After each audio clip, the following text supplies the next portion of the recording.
인간은 보통 위가 하나라 그러는데 인간의 위가 여러 개로 나눠져 있다는 그런 말도 안 되는 그런 주장들이 떠도는 것 같아요. 예를 들면 이런 거예요. 밥 먹는 배가 따로 있고 물 먹는 배도 따로 있고 또 과일 먹는 배도 따로 있다. 맞는 것 같아요? 여러분은 어떠세요? 그냥 하나에 다 맞는 것 같아요. 네. 창세기에 나오는 이 선악과를 따먹은 거 보면 뭐 위가 여러 개 있거나 또 배가 고파서 따먹은 건 아닌 걸 우리 알고 있습니다.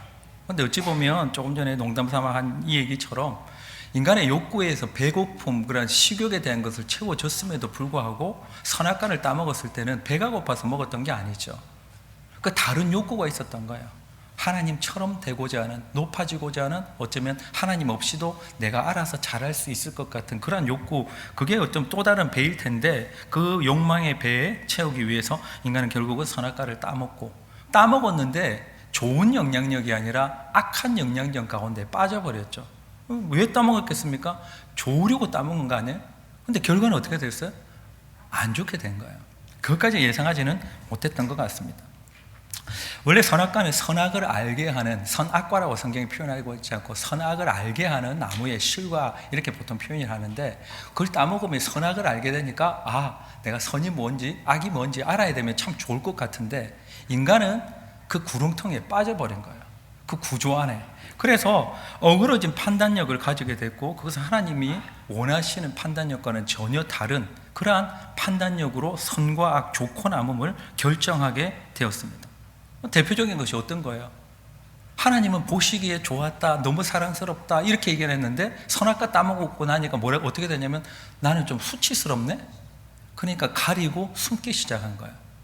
그러니까 자기 판단으로는 그게 더 낫다고 생각하니까 숨은 거 아니에요? 그러니 하나님이 보시는 그런 선악의 관점이 아니라 좋고 나쁨을 스스로 결정하게 되고 또 서로를 보면서 너 나쁘다 이렇게 된 거예요.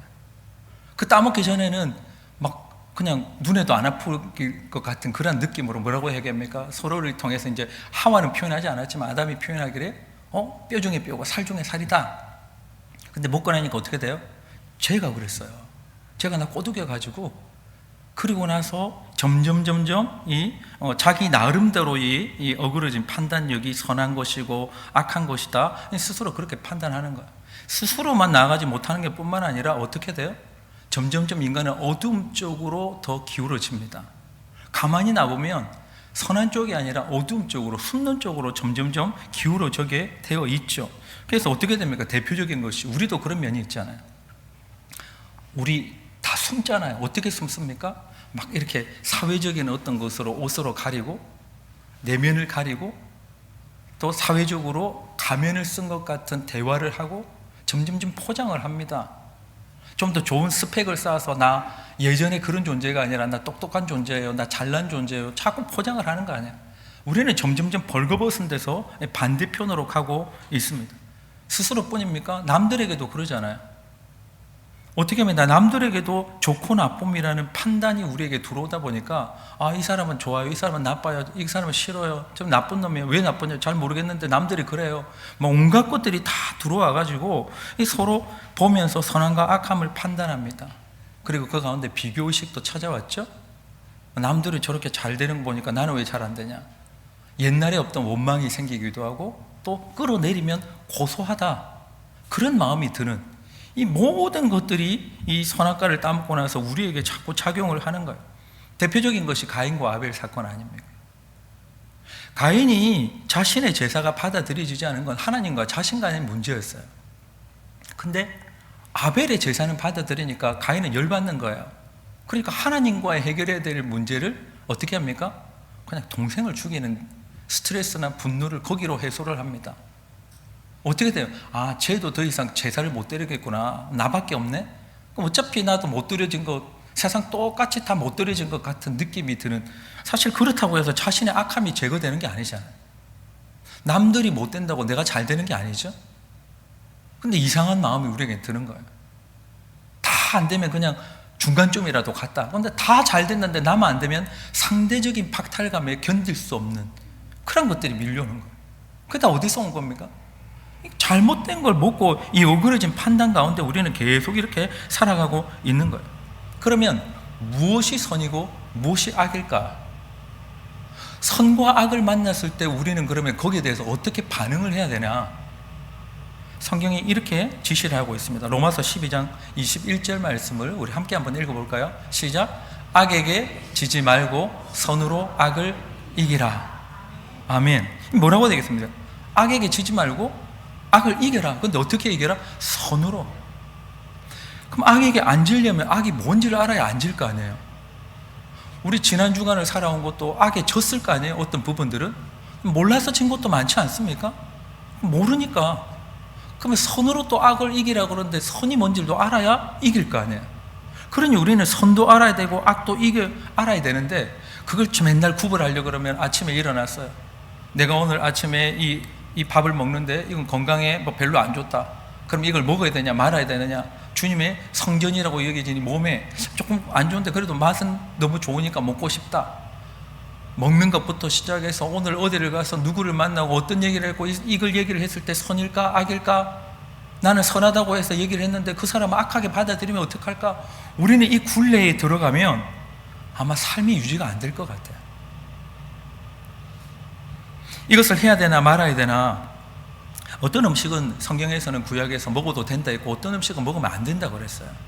진설병 같은 경우는 먹으면 안 되는 거였습니다. 근데 다윗과 다윗이 함께한 자들은 배가 고프니까 진설병을 먹어요. 명백히 잘못됐는데 예수님은 거기에 대해서 뭐라고 판단을 하셨냐면 나는 자비를 원하고 제사를 원하지 아니하노라. 신약에 인용하시면서 그렇게 얘기를 하신 거예요.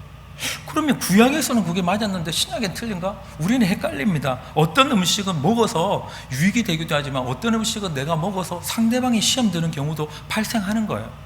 바울은 그런 얘기를 하잖아요. 그러니까 차라리 남이 넘어지게 하면 나는 먹지 않겠다. 그렇게 얘기를 합니다. 뭐 음식뿐이겠습니까? 말과 행동도 그렇죠. 같은 말을 했는데 같은 단어를 썼는데 같은 문장을 썼는데 어떤 사람에게는 위로가 되고 어떤 사람은 그것 때문에 마음에 칼을 맞아서 헤어나오지 못하는 경우들도 있어요. 어떤 경우는 침묵이 인내이기 때문에 참 좋은 경우도 있지만 침묵이 어떤 때는 불의를 방조하는 방관자적인 입장을 취하는 방법이 되기도 합니다. 또 뿐만 아니라 어떤 때는 책망이 어떤 사람에게는 굉장히 공격적으로 여겨지기도 해요. 그런데 어떤 때는 책망이 사람을 살리기도 하잖아요. 정신을 번쩍 나게 해서. 우리는 말과 행동도 어떤 게 선하고 어떤 게 악한가? 선악의 판단의 방식 안에서 갇히면 인간은 궁극적으로 얻어야 하는 생명을 못 얻습니다. 자, 생각해 봅시다. 선이라고 생각하고 악이라고 생각하는 판단을 한다고 해서 그것이 우리에게 생명을 줍니까? 안 줘요. 선악의 굴레 가운데 들어가면 우리는 생명을 못 얻습니다.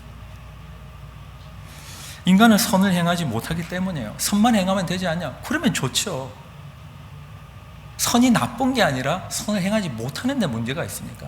우리 로마서 3장 12절 말씀도 함께 한번 읽어볼까요? 자, 시작. 다 치우쳐 함께 무익하게 되고 선을 행하는 자는 없나니 하나도 없도다. 아멘. 결국은 선악의 우리가 이 굴레 안에, 선악의 판단의 굴레 안에 들어갔다는 것은 우리는 선을 못 행하기 때문에 악으로만 치달을 수밖에 없다는 결론이 나오는 것입니다. 그러니까 선악의 판단 방식 안에서는 뭐만 있느냐면 두려움만 있는 거예요. 저주만 있습니다. 형벌만 있습니다. 그것만 계속 남는 거예요. 내가 조금 선하게 행동한 것도 있지 않냐? 예스, 맞습니다. 그러나 너무 악이 많아가지고 도무지 그 어떤 칭찬을 받을 수 있는 영역까지 못 간다면 의미가 없는 거예요. 집에 엄청난 보화를 쌓아놨다고 하더라도 오늘 우리가 예배드리고 밥 먹고 집까지 못 가면 그거는 우리 것이 안 되는 것입니다. 선악의 판단 방식 안에서는 생명을 얻을 수 없습니다. 그리고 궁극적으로 얻어야 하는 영원한 생명은 그 방식 안에는 찾을 수가 없는 거예요. 그렇기 때문에 이 선악과를 따먹은 인간은 거기에 갇히게 됐고 그 방식 안에 갇히게 됐고 결국은 악을 행할 수밖에 없으니까 그 결과가 악과에서 선을 행하면 참 좋은데 악으로 치달으니까 결국은 악으로 말미암은 죄의 값이 사망일 수밖에 없는 거죠. 이 인간이 선악의 판단의 방식에 빠진 채로 생명나무의 열매를 따먹게 되면 우리 성경 공부할 때도 그런 얘기 많이 했지만 한번 이제 우리 또 한번 질문을 드리겠습니다. 성경 공부 시간이라 생각하고 에덴 동산의 중앙에는 나무가 몇 그루 있었어요? 중앙에, 에덴 동산 중앙에, 이제 헷갈리십니까? 두 개가 있었어요. 하나가 있었던 게 아니에요. 자꾸 선악과 얘기를 하니까 선악을 알게 하는 나무 한 그루만 있었다고 착각을 자꾸 하는데, 동산 중앙에는 두 개가 있었습니다. 근데 하필이면 그걸 따먹었던 게 이제 일을 친 거죠. 하나님은 그 후에 즉시로 이들을 내쫓고 에덴 동산 중앙에 있는 생명나무의 실과를 못 따먹게 하기 위해서 두루 도는 화영검을 둡니다. 왜 그랬을까요?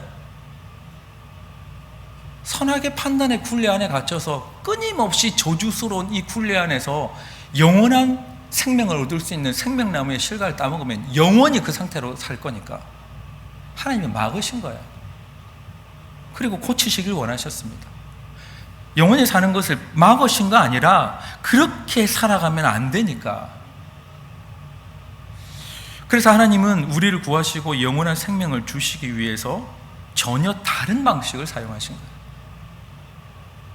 최고의 선이신 하나님이 인간을 구원하시기 위해서 사용하신 방법은 선하게 살아라, 악하면 안 된다가 아니라 그걸 뛰어넘는 방식을 가지고 오신 것이 뭐예요? 사랑이라는 방식이었습니다. 하나님은 악을 멸하시기 위해서 악에 물들어 있는 인간까지 다 멸하신 건 아니에요. 악에 물들어 있는 인간은 오히려 불쌍히 여기신 것입니다. 그래서 하나님은 악은 완전히 종말시키시고 악에 물들어 있어 뼛속 깊이까지, 영혼 깊이까지 악에 물든 인간을 좀 구해낼 수 있는 그러한 방법, 그것을 찾기 위해서 예수님 하신 방법이 이제 육신을 입고 이 땅에 오신 거잖아요. 그래서 어떻게 한 거야? 인간의 모습 그대로를 끌어안으신 것입니다. 한번 생각해 봅시다. 우리 영혼의 깊이에 어떤 빼낼 수 없는 병마가 있어서 우리가 가까이 갈 수 없다. 그러나 그를 구하기 위해서 만약에 우리가 가까이 다가가야 한다면 너 그거 분리하고 와라, 다 씻고 와라, 해결되며 와라가 아니라 예수님이 어떻게 하신 거야? 오셔서 아직 죄인인 모습인 우리를, 죄와 분리도 안 된 우리를, 악에 오염된 우리를 어떻게 하신 거예요? 그냥 끌어안으신 거 아니야. 그걸 성경은 사랑이다라고 표현하고 있는 것입니다. 절대적으로 선하신 하나님이 인간을 구원하시고 영원한 생명을 주시기에 인간에게 묻어있는 악까지 그냥 끌어안으신 거예요. 그럼 어떻게 됩니까? 아픈 거예요. 그 악까지 끌어안으니까 아픈 거예요. 그 아픔의 최종이 뭐였냐면 죽음이었어요. 만약에 예수님이 이 땅에 오셔서 너는 선하게 살아라, 악하면 안 된다, 선해지면 와라, 그래서 선한 자만 오케이 이렇게 하셨다면 예수님은 굳이 악 때문에 악에 찔려서 죄값을 치를 필요가 없었겠죠? 근데 그냥 끌어안으신 거 아니에요? 그리고 오염되셨습니다. 그래서 죽으신 거예요. 매맞고 뺨 맞고 침뱉음 당하고 조롱당하고 제자들에게 배신당하고 가족에게 버림받고 억울한 누명 쓰고 변명하지 많이 했고 같이 처형당하는 자들에게조차 판단받으시면서 죽어갔던 그것은 죄의 결과인 저주의 상징이었다는 거죠. 그건 십자가였고 주님은 그것을 끌어안으셨습니다. 사랑은 선과 악을 구분하고 악은 정죄하고 하는 것은 사랑의 방식이 아니에요. 물론 그것을 해결해야 나중에 되는 것이 궁극적인 사랑이지만 이 사랑은 악인까지 끌어안고 다른 걸 낳았어요. 사랑의 결과가 뭐예요? 예수님이 하신 사랑의 결과가 생명이에요. 예수님이 이 땅에 오신 목적이 바로 그것 때문이었습니다. 생명을 주시기 위해서. 예수님이 이 땅에 오실 때에 여러분 잘 기억하십시다. 선악을 구분하고 악을 멸하러 오신 게 아니에요. 그 나중에 재림할 때 최종적으로 하실 일이고, 주님이 이 땅에 육신을 입고 오신 것은 악으로 물들어 있는 사람을 구하고 악의 실체를 멸해야 되는데 그것을 그냥 한 번에 그냥 정리하는 부분이 아니라 이 악에 물든 자들을 구원하기 위한 방법을 쓰시기 위해서 결국은 죽음을 택하신 거 아니에요. 오늘 말씀을 보겠습니다. 본문 요한 1서 4장 7절에서 10절까지의 말씀을 우리 천천히 한번 읽어볼 때 제가 교도하면서 한번 읽겠습니다. 제가 7절 먼저 읽고 여러분이 8절 그렇게 읽읍시다. 사랑하는 자들아, 우리가 서로 사랑하자. 사랑은 하나님께 속한 것이니 사랑하는 자마다 하나님으로부터 나서 하나님을 알고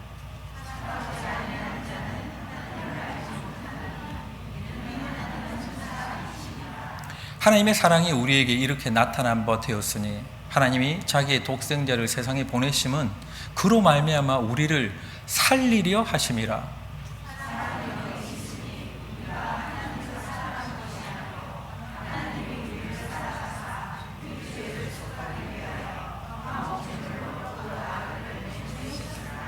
아멘. 지금 뭐라고 얘기합니까? 살리러 오셨다는 거잖아요. 심판으로 오신 게 아니라 살리러 오셨다고 말씀하고 있습니다. 선악의 바다에 그냥 빠져서 못 헤어나오는데 그 그물에 특히 악에 걸려가지고 헤어나오지 못하는 인간들을 살리러 그 바다에 뛰어든 거 아니에요? 그게 복음이라는 거예요. 복음. 우리는 그러나 이 복음을 이해하지 못하고 여전히 선악의 판단 방식 속에서 우리는 살아가고 있는 경우들도 있습니다. 자, 선악의 판단 방식 안에는 죄인이 정죄받는 것이 마땅한 거예요? 안 마땅한 거예요? 마땅한 거예요. 하나님도 그러라 하셨습니다. 그것은 정당한 거고 그건 좋은 것이고 잘하는 거예요. 선악의 판단 구조 안에서는 악한 자를 정죄하고 돌로 치라 하신 분은 하나님이십니다. 남기지도 말고 다 쓸어버리라 한 것은 하나님이세요. 그건 틀린 게 아니에요. 그러나 예수님은 선악간에 판단하셔서 정죄하시기 위해서 오신 것이 아니라 오히려 거기서 허덕임에 나오지 못하는 자들을 구하기 위해서 오셨다는 것입니다. 그러니 선악의 판단 개념으로 주님이 오셨다면 우린 다 죽었을 거예요, 이미. 근데 그 방식이 아니라 다른 방식으로 오셨기 때문에 지금 우리가 여기 살아 있는 것입니다. 예수님이 세상의 사람들을 본 방식은요, 선한 자냐 악한 자를 본 것이 아니라 구원받아야 될 대상으로 보십니다. 구원이 필요한 자로 보신 것입니다. 용서가 필요한 자로 보신 거예요. 그래서 분석하고 죄냐 악이냐 파헤친 것이 아니라 죄를 덮고 끌어안아 버리시기 위해서 오신 거죠. 우리도 종종 사람을 봅니다. 어떻게 판단합니까? 참 나쁘다. 저 인간은 왜 나쁘냐? 악하다. 근데 예수님이 보신 관점은 뭐예요? 아, 쟤도 구원이 필요하구나. 악에서 못 태어나오는구나. 저 사람에게도 영생이 필요하구나. 내가 목숨까지 지불 안 하면 안 되는 존재구나, 쟤도. 예수님은 그렇게 보시는 거예요. 근데 여전히 우리 시선 가운데서는 교회를 다녀도 저 인간은 악한 인간이구나. 교회 바깥에 있으니까 원래 안 믿는 인간이 악하구나. 어쩌면 우리의 이 틀들이 여전히 바뀌지 않은 것이 아닌가. 로마서 5장 8절 말씀을 함께 읽어볼까요? 시작. 우리가 아직 죄인 되었을 때에 그리스도께서 우리를 위하여 죽으심으로 하나님께서 우리에 대한 자기의 사랑을 확증하셨느니라. 아멘. 묻겠습니다. 우리가 회개했을 때 우리를 받아들이셨습니까? 아니에요. 죄인 되었을 때 받아들이신 거예요. 아직 죄인이어서 죄가 하나도 해결 안 됐고 오염 중에 완전히 오염 가운데 있어서 전혀 정말 눈꽃만큼도 해결이 안 된 그때에 우리를 사랑하셔서 대신 목숨을 지불하셨다는 것입니다. 그게 아니라 예수님이 만약에 선악의 판단의 개념을 들이댔다면 우리는 죄인이니까 도무지 거기서 벗어나지 못할 거예요. 예수님이 우리가 회개한 모습이 아니라 죄인인 모습 그대로를 끊어안으시고 상처받으시고 돌아가시고 그리고 마침내 우리를 위한 생명을 나오신 줄로 믿습니다. 그게 복음인 거예요. 베드로전서 4장 8절도 그러면 어떻게 해야 될지 우리에게 알려주시는 것도 한번 읽어보았으면 좋겠습니다. 한번 읽어보겠습니다. 시작. 무엇보다도 뜨겁게 서로 사랑할지니 사랑은 허다한 죄를 덮느니라. 아멘. 잘잘못을 다 따지고 시시비비를 가려서 파헤쳐서 원인을 분석한다고 해서 죄는 해결되지 않습니다. 잘못을 지적을 해도 못 고치는 사람들도 있어요. 몸에 배어서 습관이니까 아무리 노력해도 안 되는 것들도 있단 말이에요. 그러니 그걸 분석하고 누구 잘못이냐 원인을 파헤치고 그렇다고 죄가 해결되는 거 아니에요. 그건 분석일 뿐이에요. 그런데 성경은 뭐라고 얘기합니까? 사랑이 허다한 죄를 덮는다. 그렇게 말씀하고 있는 거예요. 자신의 죄든 남의 죄든 정죄를 하면 어떤 현상이 일어나느냐. 정죄를 하기 시작하면 죄는 더 뚜렷해집니다. 그러면 자신의 죄가 또 뚜렷해지면 어떻게 돼요? 하나님으로부터 더 멀어지고 싶은 마음들이 생겨요. 왜냐하면 가까이 하기가 어려우니까. 어두움이, 나가 진짜 어두움 중에 칠흑 같은 어둠이 있거나 그럼 빛으로 나오지 못하는 거예요. 남을 비판해서 정죄를 하게 되면 그 사람에게도 더 죄가 뚜렷해지고 뿐만 아니라 나에게는 정죄한 죄까지 또 뚜렷해지는 거예요. 성경은 이야기합니다. 오직 사랑만이 죄를 덮는다. 선이 악을 이길 수는 있습니다. 그러나 악을 덮을 수는 없어요. 선이 악을 이길 수는 있지만 선이 죄를 덮을 수는 없습니다. 죄를 덮을 수 있는 것은 오직 사랑이라서 주님은 그것을 사용하셨다는 것을 우리는 기억했으면 좋겠습니다. 그렇다고 뭐 세상의 모든 악한 것들도 다 용납하라는 얘기가 아니에요. 결국 끝에 가면 이 모든 메시지들이 결국은 끝으로 갔을 때에 우리는 그 마지막 목표라는 것을 우리는 보게 됩니다. 절대 선이신 하나님이 왜 선과 악의 구분부터가 아니라 사랑으로 그냥 덮어버리셨을까? 그것은 이해할 필요가 있는 거예요. 우리에게도 선악 판단의 방식이 아니라 사랑의 방식을 쓰라고 가르치셨습니다. 요한 오늘 본문에 우리 다 안 읽었던 11절, 12절 말씀을 우리 자신에게 주시는 말씀이라 생각하고 한번 읽도록 하겠습니다. 한번 읽어보겠습니다. 시작.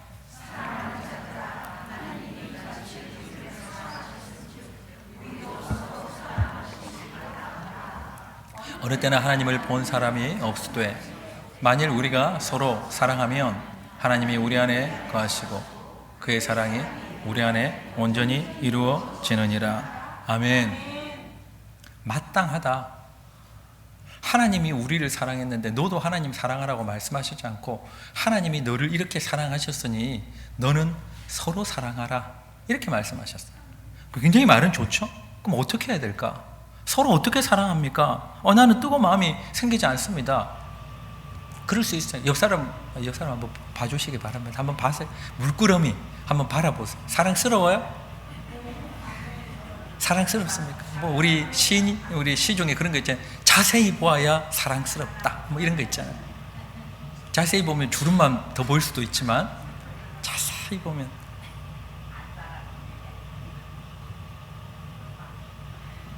성경이 이야기합니다. 이뻐서 사랑하라는 적이 한 번도 없어요. 성경 어디에 봐도요, 사랑스러워서 사랑해라는 얘기는 없습니다. 뭐라고 얘기했어요? 네가 그 사랑 받았으니까 안 이뻐도 사랑하는 게 마땅하다. 그 얘기하는 거 아니에요. 그럼 어떻게 사랑해야 됩니까?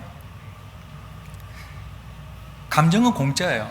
사랑하든 미워하든 공짜입니다. 그러나 사랑은 공짜가 아닙니다. 사랑은 반드시 대가를 지불하게 돼 있어요. 용서도 마찬가지지만 사랑은 대가가 지불되어야 합니다. 그런데 좋은 감정으로 볼 때는 대가를 대가라고 생각하지 않아요.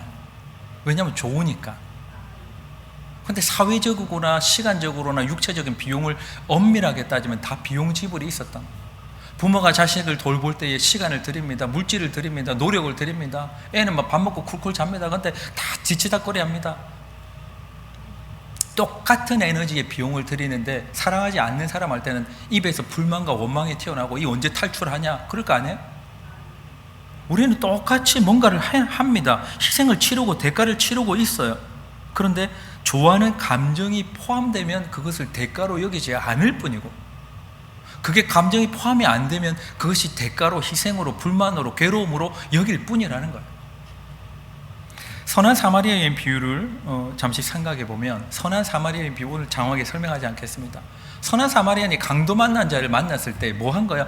아이고 불쌍해라, 나는 너를 사랑해요, 불쌍해요. 그러지 않았다. 성경은 그렇게 얘기하고 있지 않습니다. 그가 가진 재물을 여간비로 줬어요. 음식값을 지불했습니다. 치료비를 줬습니다. 치료비가 더 들면 또 주겠다고 합니다. 예수님이 그걸 본받으라 하십니다. 그러니까 우리가 사랑하기 위해서는, 오늘 뭐 사랑 얘기가 많이 나오는데 굉장히 진부한 얘기가 있어요. 그런데 중요한 건 뭐냐? 대가가 지불돼야 된다. 사랑은 반드시 대가가 지불되게 되어 있습니다. 만약에 주님께서 야 너가 너를 사랑하니까 야 이 내가 던져주는 이 구원의 동아줄을 가지고 이 지상에서 올라와라, 그러지 않았잖아요. 여기 뛰어드신 거 아니에요? 대가를 지불하신 것입니다. 고슴도치를 사람스럽든 그렇지 않든 고슴도치를 끌어안으려면요, 가시에 찔릴 수밖에 없는 거예요. 우리는 각오하지 않으면 진정으로 안아줄 수 없습니다.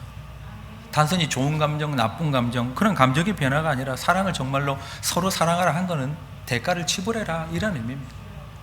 그래서 대가와 희생을 치를 각오도 해야만 합니다. 근데 그런 각오까지 해야 되는 사랑이면 시작하겠어요? 내가 이 사람을 만나서 사랑을 시작하면 대가가 이만큼 지불되고 사회적으로 두드려 보니까 환산하니까 몇만 달 안에 들 것 같은데 그냥 안 만나. 지금 우습죠? 한국에서 리서치를 했는데 20, 30대가 연애를 안 하는 이유 중에 이게 1순위입니다. 비용을 들여야 한다는 거예요. 내가 공부해야 되고 커리어를 쌓아야 되는데 이 비용이 드니까 난 연애 안 해. 이런 거예요. 그런 각오까지 필요한 것이 사랑인데 우리는 여전히 그런 사랑이 하기가 어렵다. 맞습니다. 감정도 안 생기고 그렇게 지불하기도 싫고, 좋아하는 사람 커피 한 잔 사주고 싶은데 그냥 기분 나쁘게 한 사람은 그것도 너무 아깝다. 그럴 수 있는 거예요. 근데 성경 오늘 뭐라고 얘기하냐면 이렇게 얘기를 합니다. 오늘 본문 말고 요한 1서 그 앞에 뭐라고 얘기를 하고 있냐면 3장 14절 말씀을 우리 함께 한번 읽어볼까요? 시작. 우리는 형제를 사랑함으로 사망에서 옮겨 생명으로 들어간 줄을 알거니와 사랑하지 아니하는 자는 사망에 머물러 있느니라. 아멘. 성경 뭐라고 얘기하고 있냐면 우리는 이미 생명으로 옮겨진 자들은 이 사랑이 가능하다는 거예요. 그냥 가만히 앉아서 생각할 땐 그게 불가능한 것 같은데 넌 가능해. 왜냐하면 너는 사망에서 옮겨진 것 때문에 형제를 사랑하고 있다. 그 사랑하고 있는 거 왜 그렇게 될 수 있었느냐? 사망에서 생명으로 너 옮겨졌기 때문에 그게 가능한 거야. 지금 성경이 그 얘기를 하고 있는 것입니다. 우리는 허물 많은 사람, 마음에 안 드는 사람이 있는데 끌어안을 용기가 부족해요. 그런데 성경은 뭐라고 얘기하냐면 너는 사망에서 생명으로 옮겨졌기 때문에 너에게는 그것을 할 수 있는 능력이 이미 들어있어. 요걸 해야 생명으로 들어간다는 얘기가 아니에요. 순서는 네가 이미 생명을 얻었기 때문에 그게 가능하다는 얘기를 하고 있는 것입니다. 근데 불가능한 사람이 있잖아요. 사랑하지 않는 사람들, 게을러서 안 하든 감정이 안 돼서는 여러 가지 있지만 우리는 액션을 더 취할 필요가 있습니다. 노력을 더 할 필요가 있는 거예요. 시도를 더 할 필요가 있는 것입니다. 허물 많은 사람이 허물을 제거하고 오면 안아줄게가 아니라 허물이 있지만 찔릴 줄 알지만 좀 더러워지지만 냄새가 내게 묻어나겠지만 끌어안아줄 수 있는 것이 주님이 우리에게 하신 사랑이라면 우리는 오늘 어떤 사랑을 해야 될까? 너무나 많이 듣는 이 사랑이라는 단어를 우리는 감정의 영역이 아니라 액션으로 도대체 뭘 어떻게 해야 될까? 이 단어를 가지고 여전히 선악의 판단의 굴레에 있으면 우리는 사랑해야만 하는 사랑스러운 자만 받아들일 수 있는 또 다른 선악의 판단 가운데 있을 것 같아요. 근데 주님은 얘기하셨습니다. 그게 아니라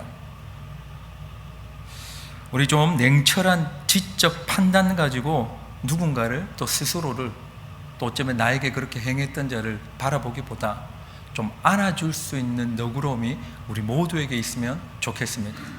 안아주려고 할 때 어떻게 생각돼요? 아직 해결이 안 됐잖아요. 아직 감정이 부글부글 하잖아요. 그러나 생각합시다.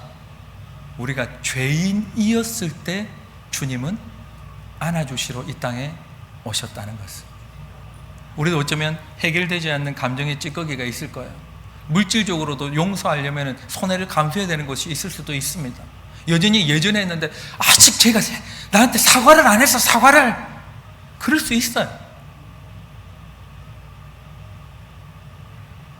그런데 좀 뜨거운 사랑만이 죄를 덮어준다 했으니 좀 찔릴 각오를 하고 좀 묻을 각오를 하고 내가 좀 마음에 다칠 각오도 좀 하고 다가가서 안아줄 수 있는 그런 여유로움이 우리 모두에게 있기를 예수님 이름으로 축복합니다.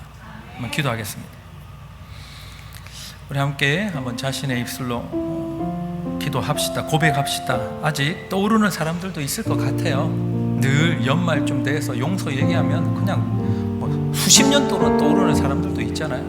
우리 한번 생각합시다. 이 시간 자신의 입술로 고백합시다. 하나님 더 사랑하겠습니다. 우리 함께 자신의 입술로 한번 고백하는 시간 같습니다. 함께 기도하겠습니다. 하나님 아버지, 부족합니다. 용기가 없습니다. 다가가기도 어렵고 여전히 마음에 하나님 아픔과 또 상처를 주었던 것이 새록새록 떠올려질 때도 있고, 아직 그것이 우리의 내면에서는 해결도 안 됐고, 그래서 여전히 아프고 손해를 내가 감수하고 있고, 물질의 손해면 그것을 대신 갚기도 하고, 하나님 생각만 하면 스트레스를 받고, 그것 때문에 하나님 마음에 질병이 몰려올 것 같기도 하고, 그것 때문에 공황장애가 일어날 때도 하고, 하나님 아버지, 그래서 결국은 주님은 죽으셨다는 걸 알고 있습니다. 결국은 그 끝에 주님이 죽음으로써 그것을 끌어안았다는 걸 알고 있습니다. 우리도 배울 수 있게 하여 주옵소서. 그냥 사랑스러운 사람만, 선한 사람만, 좋은 사람만이 아니라 좀 찔릴 각오를 하고 다가갈 수 있는 그런 믿음과 용기를 우리에게 허락하여 주시옵소서. 주님, 올해 벌써 하나님 8월이 지나고 있습니다. 하나님 여전히 묵혀둔 우리 마음에 있는 것들 사랑하고 나갈 수 있도록 우리 모두를 주옵소서.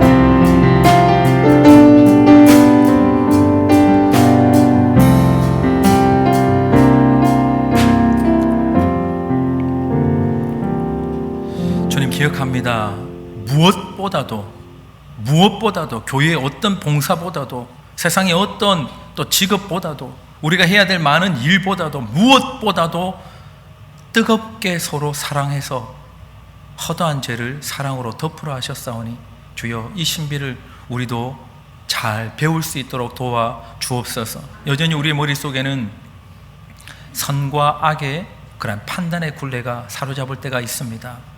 주님 도와주셔서 좀 찔리되 너무 많이 찔려서 피 흘리고 돌아가셨던 주님의 발자취를 본받아 우리도 좀 찔릴 각오를 하고 다가갈 수 있는 하나님 그러한 용기와 믿음이 우리 모두에게 있게 하여 주옵소서. 그래야 그저 마음으로 뜨겁게 사랑한다가 아니라 뜨겁게 행동을 취할 수 있는 자들 될 수 있도록 주여 우리를 도와 주옵소서. 맡겼고 예수님 이름으로 기도하옵나이다. 아멘.